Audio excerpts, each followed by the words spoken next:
Dozens of dogs were outside Parliament today. They probably didn't know why they were there, but they were helping hand over a petition to save animals who've been subject to testing from being killed. The petition, signed by more than 15,000 people, calls for animals used in research to be offered up for adoption instead of being euthanised. Our political reporter May Heron was also there. Speaking through tears, it was an emotional day for Caroline Press-McKenzie. Her adopted beagle, Doris, who used to be used for research, died just 10 days ago. For me, this is really personal because I've lived with an animal that's come from a lab, and I've seen the joy that she's had in her life as well as the joy she's given me. Doris was the face of the campaign that's been gathering signatures calling for the government to make it mandatory for research companies to put animals used in research up for adoption. Caroline Press-McKenzie says when she first got Doris, she was shut off and closed down. People test on beagles because they're compliant, so these dogs had just gone through the motions doing what they're told and lived a pretty torturous life.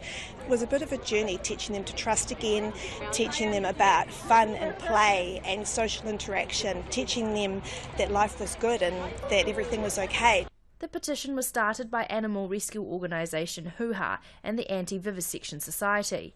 The Society's campaign manager, Cressida Wilson, says around 300,000 animals are used for research in New Zealand and over a third of them are euthanised. Obviously, animal rescue is a field where resources are a bit stretched, but we're not forcing rescues to take them. We just want research facilities to offer them up for adoption in the first place rather than just simply euthanising them. I think there are heaps of people that would be willing to adopt them. Like some of these beagles here, I mean, they become family members. Green MP Mojo Mathers was there to receive the petition. She spoke of a childhood memory in Wales where activists rescued dozens of beagles who were then adopted by local farmers. It became a part of my childhood to see beagles wherever I went and know that they had been rescued.